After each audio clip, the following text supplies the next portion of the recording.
ಮಾನ್ವಿ ಪಟ್ಟಣದಲ್ಲಿ ಹಾದು ಹೋದ ರಾಜ್ಯ ಹೆದ್ದಾರಿಯ ಕಾಮಗಾರಿಕೆ ನೆಪದಲ್ಲಿ ಹಳೆ ಡಿವೈಡರ್ ಮೇಲೆಯೇ ಮತ್ತೊಂದು ಡಿವೈಡರ್ ಮಾಡಲಾಗುತ್ತಿದೆ. ಇದು ಅವೈಜ್ಞಾನಿಕ ಕಾಮಗಾರಿಕೆ ಎಂದು ಸಾಮಾಜಿಕ ಕಾರ್ಯಕರ್ತರು ಶಿವರಾಜ ಜಾನೇಕಲ್ ಗುಡುಗಿದ್ದಾರೆ. ರಾಯಚೂರು ಜಿಲ್ಲೆಯ ಮಾನ್ವಿ ಪಟ್ಟಣದಲ್ಲಿ ನಡೆದ ಕಾಮಗಾರಿಕೆ ಸ್ಥಳ ವೀಕ್ಷಿಸಿ ಮಾತನಾಡಿ, ರಾಜ್ಯ ಹೆದ್ದಾರಿಯ ಜೊತೆಗೆ ಸರ್ವಿಸ್ ರಸ್ತೆ ನಿರ್ಮಾಣವಾಗಬೇಕು. ಹಾಗೆಯೇ ರಸ್ತೆ ಅಗಲೀಕರಣ ಮಾಡಿದಾಗ ಮಾನ್ವಿ ಅಭಿವೃದ್ಧಿಯಾಗುತ್ತದೆ ಎಂದರು. ಮಾನ್ವಿ ಜನತೆಯೂ ಸಹ ಪ್ರಜ್ಞಾವಂತರಾಗಿ ಪ್ರಶ್ನೆ ಮಾಡಬೇಕು. ಯಾಕೆಂದರೆ ನಮಗೆ ಮೂಲ ಸೌಲಭ್ಯಗಳು ಯಾಕೆ ಲಭಿಸುತ್ತಿಲ್ಲ ಎಂದು ವಿಚಾರ ಮಾಡಿದಾಗ ಜನಪ್ರತಿನಿಧಿಗಳು ಬದಲಾವಣೆಯಾಗಲು ಸಾಧ್ಯ. ಇಲ್ಲವೆಂದರೆ ಮಾನ್ವಿ ಹಿಂದುಳಿದ ಪ್ರದೇಶವಾಗಿ ಬಿರುದು ಪಡೆಯುವುದು ಶತಸಿದ್ಧ ಎಂದು ಮಾಧ್ಯಮದ ಮೂಲಕ ತಿಳಿಸಿದ್ದಾರೆ. ಮಾನ್ವಿ ನಗರದಲ್ಲಿ ನಾವು ವಾಸ ಮಾಡ್ತಾ ಇದ್ದೀವಿ.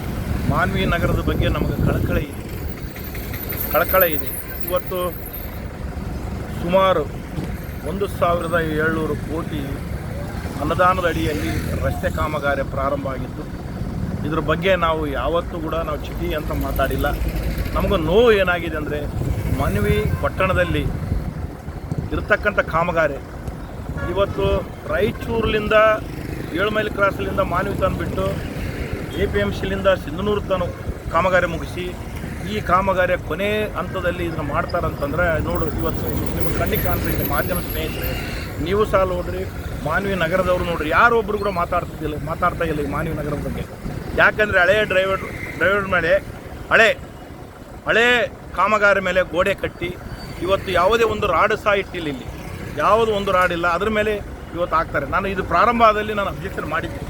ಇವತ್ತು ನಾನು ಪ್ರಾರಂಭದಿನೇ ಮಾಡಿದೆ. ಇವತ್ತು ಯಾಕೆ ಮಾಡಿದ್ನಿ ಅಂತ ನೋಡಿ ಸರ್, ಹಳೆ ಡ್ರೈವರ್ ಮೇಲೆ ಇವತ್ತು ಕಾಮಗಾರಿ ಪ್ರಾರಂಭ ಆಗ್ಯದ. ಇದು ಮಾನ್ವಿ ನಗರದ್ದು, ಇದು ಒಂದು ರಾಡ್ ಇಲ್ಲ, ಗಟ್ಟಿಲ್ಲ. ಇದು ಹಿಂಗೆ ಸ್ವಲ್ಪ ಹಿಂಗೆ ಅಂದರೆ ಇದು ಹೋಗಿಬಿಡ್ತದೆ ಮುಂದಿನ ದಿನಗಳಲ್ಲಿ. ಇದು ಯಾಕೆ ಹೇಳ್ತೀನಿ ಅಂತಂದರೆ, ಇವತ್ತು ಮಾನ್ವಿ ನಗರದಲ್ಲಿ ಯಾರೋ ನಮ್ಮ ನಾಯಕರು ಆಗಿರ್ಬೋದು, ಲೀಡರ್ ಆಗಿರ್ಬೋದು, ಗಿಡಗಳು ತೆಗಿಬಾರ್ದು. ನಮಗೂ ಗಿಡದ ಮೇಲೆ ಸಂತೋಷ ಇದೆ. ಕಾಮಗಾರಿ ಆಗಬೇಕಂದ್ರೆ ಒಂದು ನೀಟಾಗಿ ಹಳೆಯ ಪೋಲ್ಸ್ಗಳೆಲ್ಲ ತೆಗೆದುಹಾಕಿ ಹೊಸ ಪೋಲ್ಸ್ ನೆಡಬೇಕು. ಹಳೆ ಡ್ರೈವರ್ ಮೇಲೆ ಹಾಕಬಾರ್ದು ಅಂತ ಕಿತ್ತೆ ಹಾಕಬೇಕು. ಸಂಪೂರ್ಣ ಹೊಸ ರಸ್ತೆಯನ್ನು ಇದನ್ನು ರೂಪಿಸಬೇಕನ್ನೋಂಥ ಮಾತುಗಳು ಈ ಸಂದರ್ಭದಲ್ಲಿ ಹೇಳ್ತೀನಿ. ಈ ರಸ್ತೆ ಮಾನ್ವಿಯಲ್ಲಿ ನಡೀತಕ್ಕಂಥದ್ದು ಅಗಲೀಕರಣ ಏನಿದೆ, ಸುಮಾರು ಎಸ್ಟಿಮೇಟ್ ಅದು 3 ಸಲ ಅಲ್ಲ 4 ಸಲ ಇದು ಚೇಂಜ್ ಆಗಿದೆ. ಕಾನೂನು ಪ್ರಕಾರ ಅಗಲೀಕರಣ ಮಾಡಬೇಕಾಗಿತ್ತು. ಈಗಿನ ಜನಸಂಖ್ಯೆ ಆಧಾರದ ಮೇಲೆ ಇವತ್ತು ಅಗಲೀಕರಣ ಆಗಬೇಕಾಗಿತ್ತು. ಯಾಕೋ ಏನೋ ಗೊತ್ತಿಲ್ಲ, ಅಲ್ಲಿ ಇಲ್ಲಿ ಹತ್ಯೆ ಮಾಡಿದ್ರು, ಟೂ ಪಾಲಿಸ್ ಮಾಡಿ ಇವತ್ತು ನಮ್ಮ ಮಾನ್ವಿ ಜನರಿಗೆ ನಾಮ ಹಾಕಿ ಇವರೆಲ್ಲ ಕೈಬಿಟ್ಟು ಹೋಗ್ತಾರನ್ನಂಥ ಮಾತುಗಳು ಈ ಸಂದರ್ಭ ಹೇಳ್ತೀನಿ. ಮಾನ್ವಿ ಜನರಲ್ಲಿ ನಾನು ಒಂದೇ ಕಳಕಳಿ, ಇದು ಯಾರ ವಿರುದ್ಧ ನಾವು ಮಾತಾಡ್ತಾ ಇಲ್ಲ, ಯಾವ ಪಕ್ಷದ ವಿರುದ್ಧ ಮಾತಾಡ್ತಾ ಇಲ್ಲ, ಯಾವ ನಾಯಕರ ವಿರುದ್ಧ ಮಾತಾಡ್ತಾ ಇಲ್ಲ. ಇದು ಕಾಮಗಾರಿ ಬಗ್ಗೆ ಮಾನ್ವಿ ಉಳಿಬೇಕಂದ್ರೆ ನಾವೆಲ್ಲರೂ ಕೂಡ ಧ್ವನಿ ಎತ್ತಬೇಕು.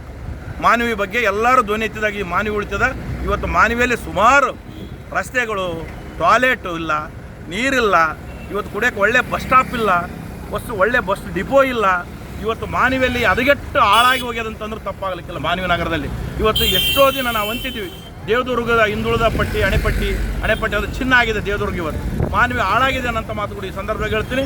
ಎಲ್ಲರೂ ನಾನು ಯಾರು ವಿರುದ್ಧ ಮಾತಾಡೋಂಗಿಲ್ಲ. ಇದ್ರ ಬಗ್ಗೆ ಕಾಳಜಿ ವಹಿಸಿ ಈ 1,700 ಕೋಟಿ ಅನುದಾನದಲ್ಲಿ ಬಂದಿರತಕ್ಕಂಥ ಅನುದಾನದಲ್ಲಿ ಈ ಕಾಮಗಾರಿಯನ್ನು ಒಳ್ಳೆ ಚೆನ್ನಾಗಿ ಚಿನ್ನ ಮಾಡಿರಿ.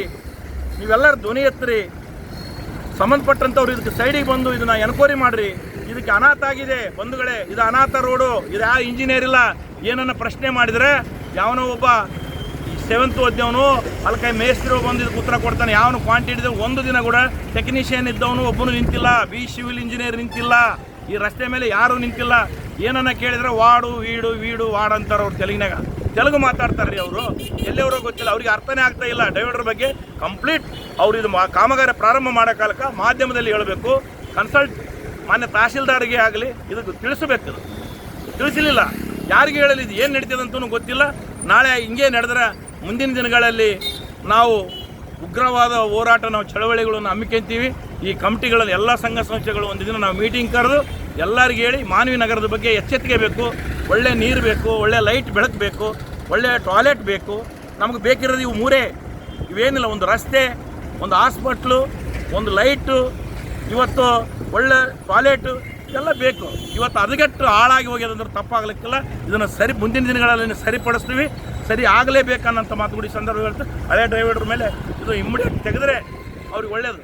ಇಲ್ಲಾಂದ್ರೆ ಮಾನವಿಯಲ್ಲಿ ನಾವು ಹೋರಾಟ ರೂಪಿಸ್ತೀವಿ. ವರದಿ ಶಫೀಕ್ ಹುಸೇನ್, ಮಾನವಿ. ಮೆಂಡು ನ್ಯೂಸ್ ನೆಟ್ವರ್ಕ್, ಸತ್ಯದ ಕನ್ನಡಿ.